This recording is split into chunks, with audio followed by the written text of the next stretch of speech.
Hi. The young man in the picture is my brother. His name is Eric Carl Hansen Jr. He passed away in 1995. So this year in 2020 marks the 25th year anniversary of his death. He died 10 days short of being 14 years old. I'd like to use this space right now to remember him briefly, and I invite you to participate as well so that we can remember him for a moment. One year for Christmas, it was a good year. I think we all got brand new bicycles, and I got a brand new violin. I think it was a $450 violin, which was a big deal back then. It was not cheap in those days to get a violin that expensive. So it was a big Christmas. And I don't know how old you are, but back in the day, micro machines were really cool. They were just little tiny replicas of trucks and cars and motorcycles and different vehicles, I guess. So we thought it was weird that all of the curtains were closed that morning. We woke up and we go out there and we're like, why are all the curtains closed? And Dad said, don't open them. And so we said, okay. So we all sat down and we're opening up our presents, and it was just wow after wow after wow after wow. It was a good year. And Eric went over to go pick out this little gift box, it was wrapped. And Dad says, all right, well, go ahead and open it. And Eric opens it up, and it's a micro machine set of 3 motorcycles. But one of the little motorcycles inside the box was missing. So my brother opens it, and he's looking, where, Dad? One of the micro machines is missing. And so Dad pretends to be surprised. And he says, oh, wow. Well, gosh, Eric, why don't you go out to the truck and take a look for it? So Eric says, okay. So he jumps up and he opens up the door and he goes out to the truck. And in the back of the pickup truck was a brand new motorcycle. His first brand new Honda, and I believe it was an 80cc if I remember correctly. We just called them by the number, so 50 and 80. And gosh, that was a good year. But he was so happy. I mean, oh my gosh, what an awesome delivery too. Eric really, really loved to ride motorcycles. He was a really, really good person. He was quieter. I was kind of the loud one. But he was definitely a really great person, and he would have become a very great man had he not been shot. There's an episode of The Simpsons where Bart and Lisa are having an argument. Bart says, I'm going to start going like this. And he starts kicking his legs out into the air. And he says, if you happen to get hit while I'm doing this, it's not my fault, because he's just there kicking his legs. And then Lisa says, oh yeah? Well, if you're going to do that, then I'm going to swing my arms like this, and she's swinging both of her arms. And if you get hit, it's not my fault. And so the camera angle changes, and you see both kids doing the kicking and the windmilling with their arms closer and closer and closer to each other. And right when they come into contact, the camera cuts away and goes back to Homer and Marge, and you hear screaming from Bart and Lisa. So, in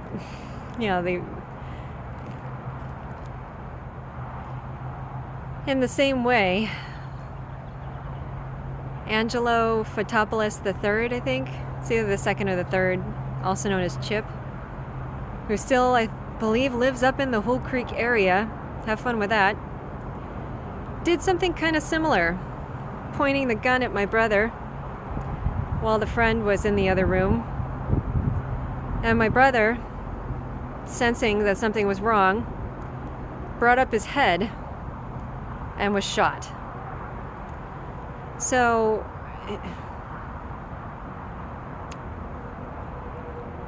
he would have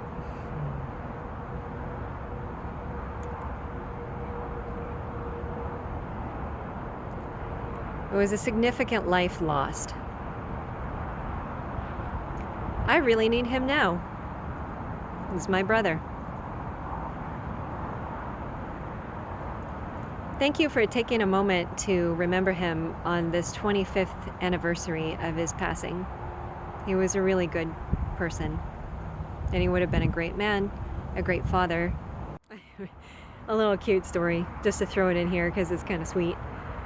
We had these chubby cheeks, and it was so pronounced with Eric and I that when we were children, and some talent scout in Denver, Colorado, saw us when my mother took us all grocery shopping, and apparently asked my mother for formal permission to have my brother and I star in a Campbell Soup Kid commercial, because we looked just like the Campbell Soup Kids. We were so cute.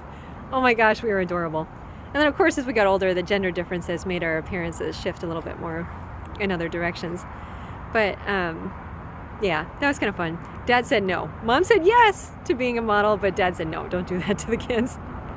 And I'm glad of it too.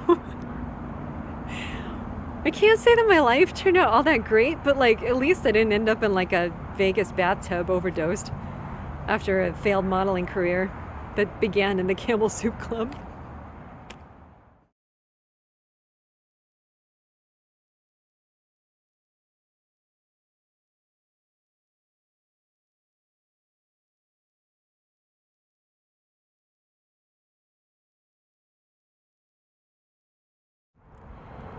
This is a time when I want to be very clear and say that if you are under 18, you need to click out now. I'm about to discuss some very upsetting things, and if you missed the cards that I'm going to put in this video that indicate that now is the time to click out if you're under 18, this verbal warning is also included. I'm about to discuss some very upsetting things. If you've gone through sexual trauma, or if any of these types of topics upset you, please click out now.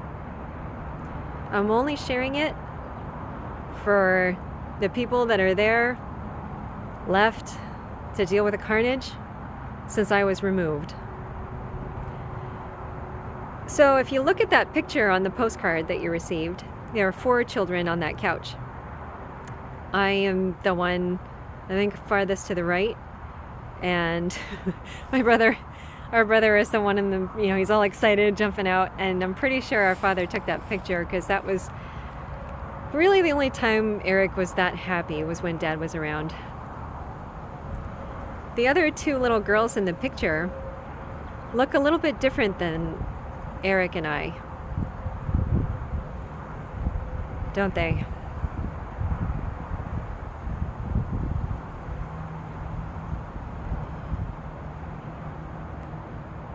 We have another sibling, the youngest. She's not pictured. I think she was a baby at that point, so she wasn't on the couch with us.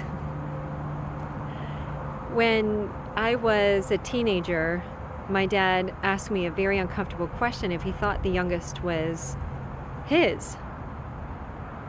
And I was really shocked and upset. I didn't like the question. I didn't like the implications. I didn't like anything about it. And so I reacted kind of harshly. I said, Dad, yes, she's yours. What are you talking about? Why are you what is this? And, he says, well, I'm just kind of concerned that she's not mine, so I'm just asking about it. And I said, okay, Dad, she's yours. And, I think he mentioned something about her appearance, and I said, well, yes, she does weigh more than I do, and it does change her appearance somewhat. But if you look back through her elementary school pictures, you can see that they all look exactly like I did when I was that age. So she's yours. Eric and I looked so similar when we were little that it was hard to tell us apart except for gender and age to some extent, because we were almost 2 years apart.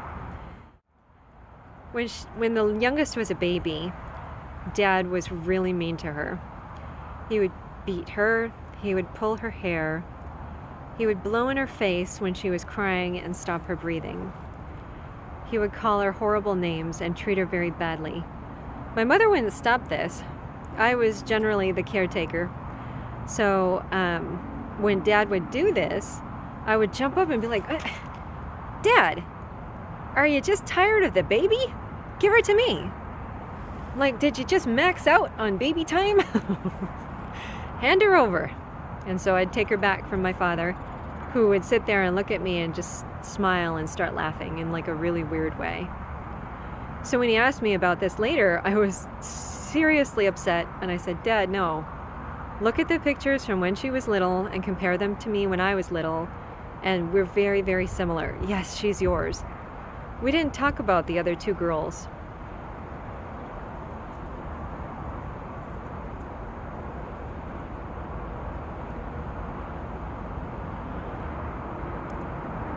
When I was an adult, I believe I had both my children by this point, so I was over 23.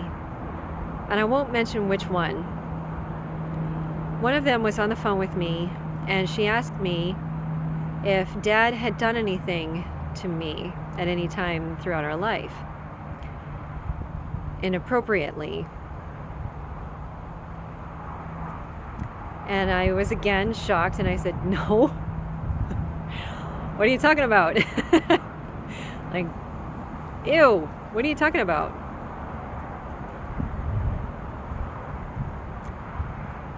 I don't know exactly what happened. I just know that something happened to each of them when they were in Wisconsin with him in certain summers.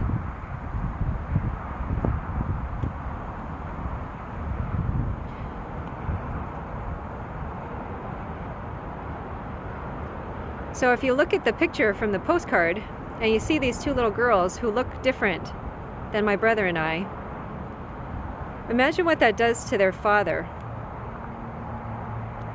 Now, Dad married over his head. Mom was beautiful, brilliant, had a lot to offer. And Dad brought a lot to the table too, but he always kind of, was trying to do the part to make the marriage proposal valid, so to speak. As a consequence, though, he sometimes felt inadequate and wondered if she was being faithful. So every time these 2 pretty little girls went running up to see their dad, Dad was looking at them, questioning if they were his.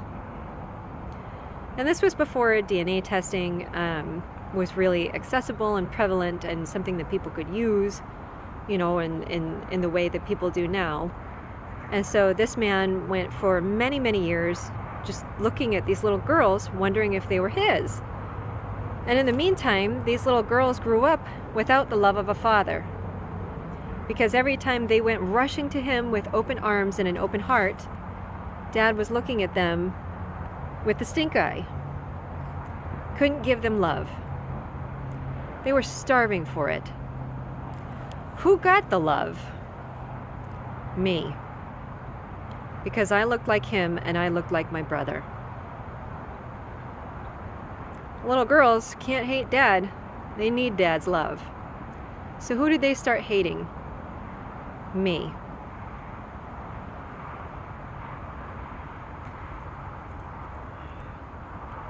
When my sister told me this on the phone, and again, I won't mention which one,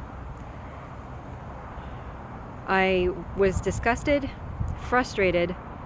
I hope I didn't dishonor her so much on the phone because I intended to check it out for myself further. Because trauma is trauma. So I hope in my repulsion, I didn't hurt her too much. The next time I saw my father, I wanted to look at him with different eyes to see if I could see him being capable of such a thing. I didn't think he was. But unfortunately, when my sister said,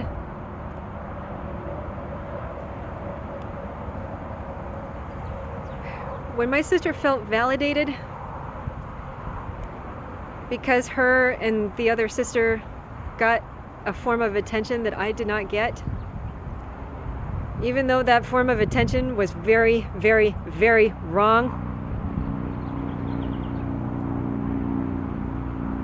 I knew something was really not quite right. So I wanted to look at my father with different eyes and see if it was true in any way. Even though what I heard from my sister still gets to me to this day. And of course they'll deny it now, you know. So, we were all at a motorcycle rally. My sons, my father. I feel like somebody else was there. I think a couple of my coworkers were there. I can't remember that part. But I remember somebody else was there. And we were in a building. It was kind of barn-like, but it wasn't necessarily a barn. It was in Windsor, Colorado, near Fort Collins, which was recently developed further. So the buildings were new, but it was a barn-like building, I guess. And the boys were doing something, and so there was this moment where we were sitting down, and the thought popped into my head again. And I decided that this was a moment that I was gonna just kind of look at my father. A little bit different, to see if I could see any validity on that side. And you know, a father and a daughter, you know, especially one that he loved as much as he did. You know, there's a communication level that transcends regular communication, if that makes sense. So, and he knew me very well. So I was sitting there, and I obviously had some sort of mood change that he picked up on, because you know, the kids were doing something and they were distracted, and then so I suddenly just kind of turned my head to the left, and I looked at my father's pant leg and his shoes. And in this moment of just quiet questioning, my father all of a sudden knew that I knew something. And he, you know, and again, this is between father and daughter. He conveyed to me with such force that if I were to say anything, that would be the end. It scared me so bad that I couldn't talk about it until after he died.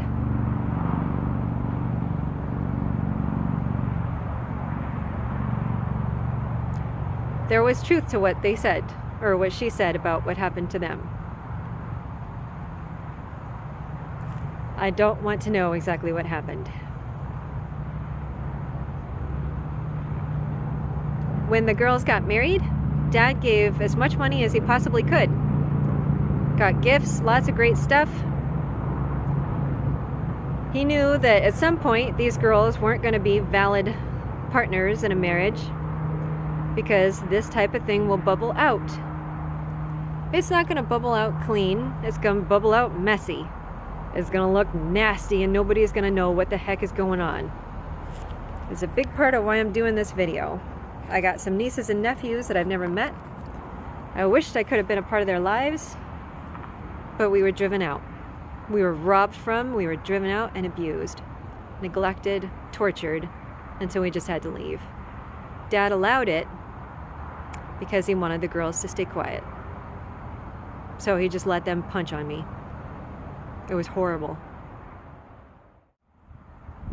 By hating me, somebody who wasn't even involved, the girls are clearly not able to see danger around them. They're not able to protect their own children from predators. My nieces and nephews are at risk from further trauma. And this video is really all I can do, is just shine a light on what happened. For those of you who know them, those of you who are going to see what's going to fall out from whatever weird things come out from this later, if they haven't already started coming out. Hopefully this gives some insight on how to keep the kids safe. When when my nieces and nephews hit the teen years, I expect to see some odd things. Well, I'm not going to see them because I'm out. I had to go. It was too crazy. It was too sick. There was nothing that anybody was going to do that was going to make it better. I had to get out. And again, they'll deny it all the time. But some of you older folks that have known these girls for a while can probably see the signs and the trends. And if you know about sexual trauma, then you understand it doesn't always come out very straight. So to protect the kids, this might help if you know what the heck happened. It's a horrible situation. When Dad died, the girls and my mother, stole whatever they could from me and the boys. I had to go to court, and we got, we got a heck of a lot more than we would have had we not gone to court. But oh my gosh, that was a horrible disaster. So much property was sold at a horrific loss. One of the motorcycles was stolen, a $10,000 Triumph with the keys in it. It was such a badly managed probate case, but I am very grateful to the judge that managed that particular proceeding. I want to say that if Eric hadn't died, my dad wouldn't have gone into such despair and anger and rage that caused, that drove him to do what he did to the girls.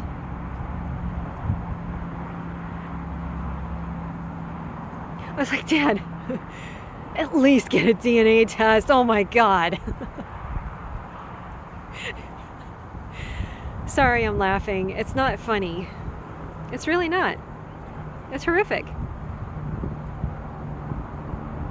I'm disclosing it as somebody who was caught in the crossfire.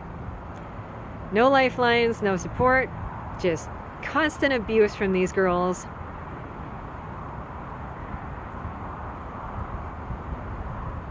Because of what other people did. So, especially as my niece's age, if you're in the community, and if you ever have an opportunity, just kind of keep an eye out, because patterns repeat. This unfortunately has happened before in the family tree, unfortunately. So if we get the light on it, maybe it might stop. It's really hard, though, when the abusers shift. When women who were abused become the abusers. The relationships were forever severed. My brother's gone.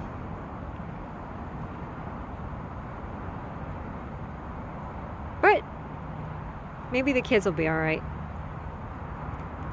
Thank you for watching.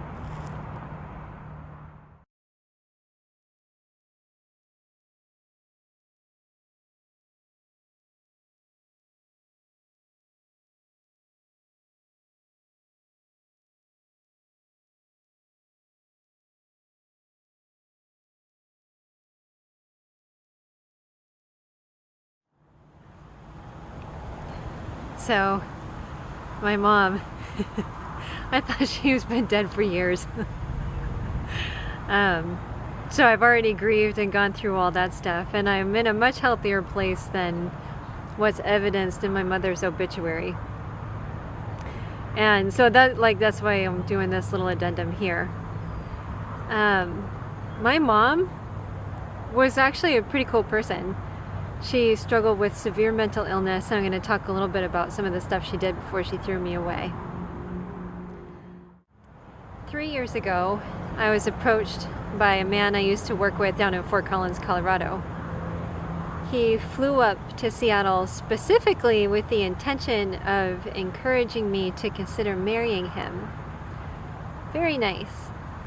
As far as offers go, I didn't do too bad. I mean, he was handsome, he had a house down in Fort Collins, no kids of his own, but he had been a stepfather before, and by many accounts, not a bad catch.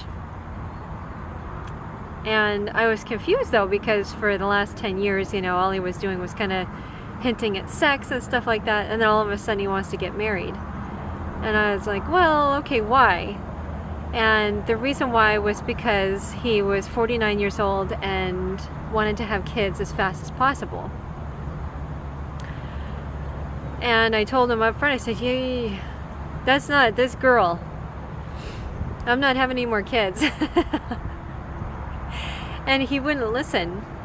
So he turned up the pressure really, really high and very aggressively pursued me and pressured me to marry him and have at least 2 kids. My oldest son, I think, was 20 at the time. And he wanted me to have more kids. And I mean, I understand, you know, still quite a bit to work with, so to speak, but no, not this girl. And I was thinking about it. I was like, man, rape is one thing, you know, it could be momentary, especially cowards, because they don't last that long anyway. But forcing a pregnancy on a woman is like a 9-month-long rape. And it really made me ponder, you know, it's like, how do you mess a woman up? You do stuff like that. You make them have kids when they don't want to. My mom didn't want to have 5 kids. Carol Lynn Hansen, maiden name Saltonstall, did not want to have 5 kids. And I don't know exactly when she really made the shift, but by the time she was pregnant with Sheryl, the youngest of us, she was feeling pretty desperate, and it isn't widely known, but the evidence is all there. Sheryl is a fetal alcohol baby. My mother drank when she was pregnant with Sheryl.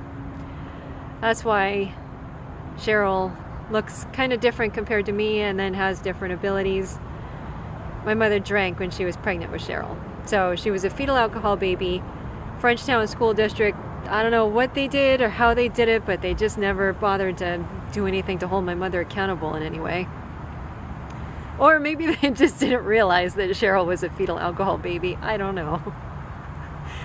But when she had Sheryl, my understanding is my Aunt Beverly Cesaroni paid for getting her tubes tied to stop the pregnancies. It wasn't enough for Mom. She was still pretty angry and needed to express herself. She didn't like how much Dad liked me. I was the only daughter at that time that Dad liked because I looked like him. And we'll reference the other footage on that. But when I was, I think it was maybe 13. It was when we first moved to Frenchtown that winter. Dad said, hey, Eric and Tana, do you guys want to have a beer? You know, just a little sip of beer. And so we did. But my mom pulled me aside with my beer bottle, dumped a lot of it out, and then refilled it with a clear liquid that she pulled from a bottle from underneath the cabinet. And it was Jim Beam. And I remember thinking, I was like, I didn't know all that stuff was down there under the cabinet. That's kind of weird. Mom, why do you have a bunch of booze under the cabinet? But she was smiling at me for once. And so I did as I was told, and I started drinking and drinking and drinking, and she kept refilling with this horrible, evil smile as she did it. And I remember Dad said, let's go sledding. So I was like, okay. And I stumbled down the stairs outside the door of the home, and I fell on something. And I remember it didn't hurt. And I was just laughing and laughing and laughing. And we were in the sleds, and what we did was we had ropes tied to the back of the four-wheeler. My father would drive ahead, and then the kids would hold onto the ropes, and we'd get dragged along. And I was really proud of myself because I was staying upright the whole time until Dad stopped the four-wheeler some part up the road. And then I just blacked out. I lost consciousness, and I went poof, into the snowbank. When I woke up, it was many hours later. I think it was maybe around 4 a.m. or something like that. And I woke and I had vomit in my hair, and I was wearing a different bra, and like, what happened? And so as I was stirring, I noticed that my father was also in the room with me, and he kind of turned around, jumped, and I was like, Dad, what's the matter? And what's going on? And so I kind of like walked over toward him, and he was looking out the window, and he was really kind of quiet and sad about it. And then he turns to me and he says, "This is why we don't drink around other people." Dad needed somebody to stay at home with the kids, so he couldn't bother to get my mother in trouble for what she did. I could have died that night. I bet you my sisters wished I was dead now. Yeah, not cool. Not too long after that, my mom had an affair with some guy over on the East Coast. And when that didn't work out, which I'm not laughing about, like I think that's sad. When it didn't work out, she took the family station wagon, drove up to Lookout Pass after almost hitting our neighbor who was trying to block her from leaving, and brought a bunch of lighter fluid, lit the car on fire, got back into it, and a passerby pulled her out and took her down to Providence psychiatric care, where she blamed me for I was like, really? Like, you had an affair that went bad, and somehow this is my fault. But yeah, I still remember sitting at home with Eric and the girls, waiting for Dad to come over when Mom left us like that. So, but again, Dad needed an adult at home. Couldn't do anything to do anything better than to just say, "Mom, don't do it again," and leave us all there. Basically with a mentally ill mother. Mom's reproductive coercion still burned in her heart and soul, and she had so much hate for me because she couldn't hate my father, that when I was way too young, and at a point where any other mother, like any other normal human being, would have done more to save me from where I was going, because I was in the worst parts of Frenchtown. The creepiest people, the weirdest drugs that were being passed around, and I was scared and everything else. I saw some stuff that I can't unsee. And my mother, instead of, saying, "Hey, Tana, why don't you come have a chat with me? Why don't we go out to dinner and have some girl time or something?" No, not my mom. She started encouraging me to get pregnant.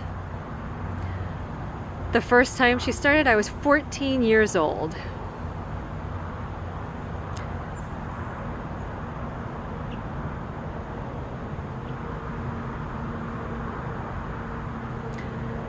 She also had one of her boyfriends steal my summer earnings when I was 15 or 16, something like that. And when I confronted him about it, she told me to stop it, and she says if he took it, he must have had a really good reason for taking it. Carol Lynn Hansen Saltonstall, go ahead and get your flowery obituary. But this is also going up, attached to your name, so that my nieces and nephews can know more about what actually went down in their family history. Community members, it might be nice if you do a little bit more to watch out for these kids as well, because their parents can't do it. I would say Aaron Howard is the only one that isn't some level of predatory creepiness for now. Give him a few more years with Alice as his wife, and we'll see what happens.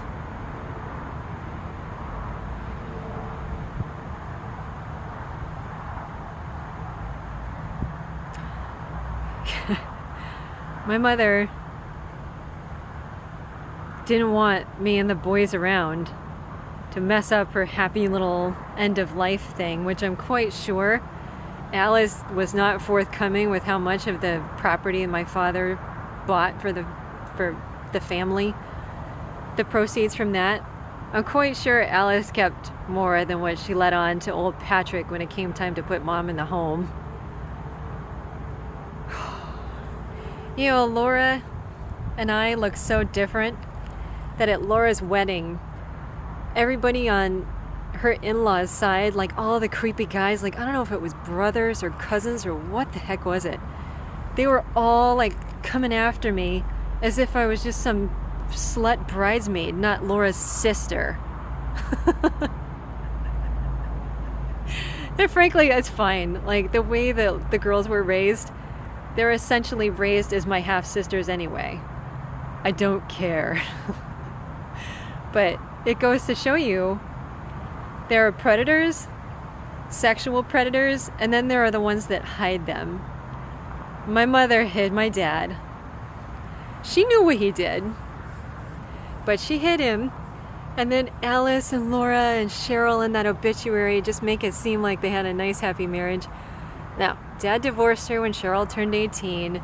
They probably had a little bit of fun there at the end, because what else are you going to do when you're dying? But no. Carol Lynn Hansen Saltonstall does not deserve that level of respect.